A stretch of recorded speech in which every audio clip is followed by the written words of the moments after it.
आज बच्चों क्लास 12 में कोलराउस का नियम पढ़ेंगे। किसी दुर्बल वैद्युत अपघट्य की अनंतता पर आयनिक चालकताओं का योग, किसी दुर्बल वैद्युत अपघट्य की अनंतता पर धनायनों तथा ऋणायनों की तुल्यांकी चालकताओं का योग को कोलराउस का नियम कहते हैं। जैसे अनंतता पर कोई दुर्बल वैद्युत अपघट्य है तो धनायन की अनंतता पर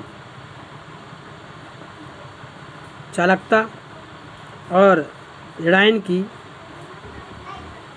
की अनंतता पर तुल्यांकी चालकताओं का जो योग होगा, उन योग को क्या कहते हैं? कोलराउस का नियम कहते हैं। जैसे लिखा है NH4OH, NH4 1 पॉजिटिव और OH 1 negative, NH4 1 positive OH 1 negative. तो लैम्डा इनफाइनाइट NH4OH बराबर हो जाएगा lambda infinite NH4 1 positive plus lambda infinite OH 1 negative. तो किसी दुर्बल वैद्युत अपघट्य की अनंतता पर उस वैद्युत अपघट्य के आयनों की तुल्यांकी चालकताओं का योग को कोलराउस का नियम कहते हैं। जैसे लिखा है BaCl2 का आनयन करोगे Ba++ 2Cl माइनस आवेश। तो लैम्डा इनफाइनाइट BaCl2 बराबर lambda infinite Ba++ lambda infinite Cl, कितने Cl है? 2, तो क्या हो जाएगा? 2Cl negative. इसे कोलराउस का नियम कहते हैं। क्या कहते हैं? कोलराउस का नियम। कोलराउस के नियम के अनुप्रयोग। नंबर 1, वियोजन की मात्रा ज्ञात करने में। क्या ज्ञात करने में? वियोजन की मात्रा ज्ञात करने में। वियोजन की मात्रा अल्फा होती, लैम्डा CM बटे लैम्डा इनफाइनाइट, यानी कि मोलर चालकता तथा अनंतता पर मोलर चालकताओं का जो अनुपात होता है उसके द्वारा वियोजन की मात्रा को ज्ञात करते हैं। नंबर 2, वियोजन स्थिरांक का मान ज्ञात करना। वियोजन स्थिरांक का मान ज्ञात करना। तो वियोजन स्थिरांक के बराबर क्या होता है? Alpha square 1 - alpha into V। यदि यहाँ पे V के स्थान पे पदार्थ का सांद्रण भी ले सकते हैं तो के बराबर क्या फॉर्मूला हो जाएगा? Alpha square 1 - alpha into C, 1 - alpha into C। तीसरा, अनंतता पर दुर्बल वैद्युत अपघट्य की वियोजन की मात्रा ज्ञात करना। दुर्बल वैद्युत अपघट्य के वियोजन की मात्रा को ज्ञात करना। जैसे लिखा हुआ है, कोई एक सवाल है,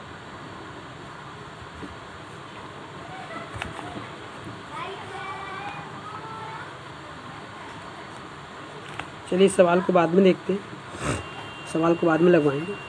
अब इसके बाद पढ़ते हैं इलेक्ट्रोड।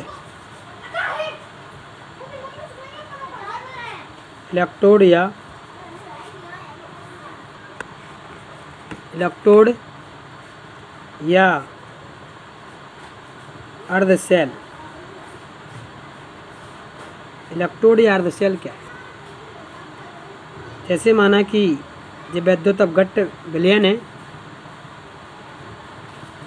इस वैद्युत अपघट्ट विलयन में किसी धातु की छड़ को डुबो दिया। क्या डुबो दिया?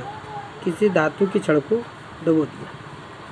तो जब किसी वैद्युत अपघट्ट विलयन में उसी आयन की छड़ को आंशिक या पूर्ण रूप से डुबो देते हैं तो उनमें आयन स्थानांतरित होने लगते हैं। इस प्रकार के उपकरण को अर्धशैल कहते हैं, इलेक्ट्रोड कहते हैं। जब किसी धातु की छड़ को उसी आयन वाले वैद्युत अपघट्ट विलयन में डुबो देते तो छड़ एवं आयन के बीच, छड़ एवं वैद्युत अपघट्ट के बीच इलेक्ट्रॉन स्थानांतरित होने लगते हैं। तो इस उपकरण को अर्धशैल कहते हैं या इलेक्ट्रोड कहते हैं। तो अर्धशैल अभिक्रिया कैसे होती है? अर्धशैल अभिक्रिया कैसे होती है? तो जैसे लिखा है, सपोज दैट इसमें कॉपर सल्फेट का विलयन डूबा हुआ है, इसमें क्या कर देंगे? कॉपर की छड़ को डुबो देंगे। ठीक है ना? तो कैसे हो जाएगा अर्धशैल अभिक्रिया? Cu सॉलिड एक लाइन इलेक्ट्रोड को इंडिकेट करेगी CuSO4 का विलयन, CuSO4 का विलयन। या फिर ऐसा भी लिख सकते हैं, Cu सॉलिड एक लाइन CuSO4 इक्वस, या Cu++ लिख देंगे तो क्या हो जाएगा? इक्वस कर देंगे। यह कैसा है? अर्धशैल को इंडिकेट कर रहा है। किसको कह रहा? अर्धशैल को इंडिकेट कर रहा है। अब आता है इलेक्ट्रोड विभव। इलेक्ट्रोड विभव जब किसी धातु की छड़ को उसी आयन वाले वैद्युत अपघट्ट विलयन में डुबोते हैं तो छड़ एवं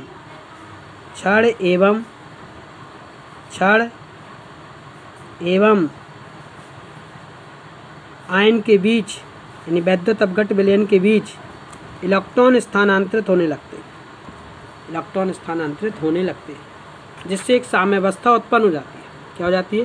साम्यावस्था उत्पन्न हो जाती है। जैसे छड़ एवं विलयन के स्पर्श तल पर, ये स्पर्श कर रहा है यहाँ पे, छड़ एवं विलयन के स्पर्श तल पर एक विभव उत्पन्न होगा।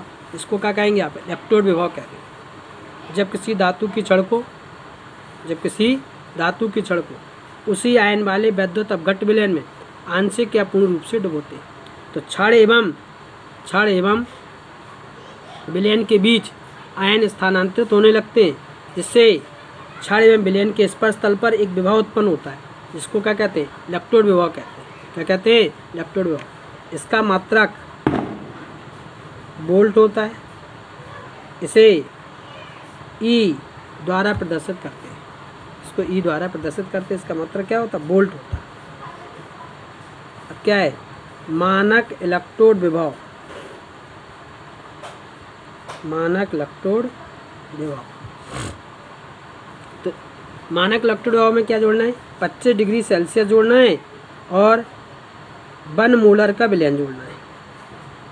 1 मोलर का विलयन जोड़ना है। तो जब किसी धातु की छड़ को 25 डिग्री सेल्सियस ताप पर जब किसी धातु की छड़ को उसी आयन वाले मानक विलयन में डुबो देते हैं। कौन सा? मानक विलयन। तो मानक विलयन क्या कहलाता है? ऐसा विलयन जिसकी सांद्रता ज्ञात हो उसे मानक विलयन कहते हैं। तो जब किसी धातु की छड़ को उसी आयन वाले 25 डिग्री सेल्सियस ताप पर जब किसी धातु की छड़ को उसी आयन वाले मानक वैद्युत अपघट्ट विलयन में डुबोते तो छड़ एवं विलयन के बीच आयन स्थानांतरित होने लगते। क्या होने लगते हैं? आयन स्थानांतरित होने लगते हैं जिससे छड़ एवं विलयन के स्पर्श तल पर एक विभव उत्पन्न होता है, जिसे क्या कहते हैं आप? मानक इलेक्ट्रोड विभव कहते हैं। इसे E0 द्वारा प्रदर्शित करते हैं। इसका मात्रक वोल्ट होता है। इसके आगे अगले वीडियो में बताया जाएगा।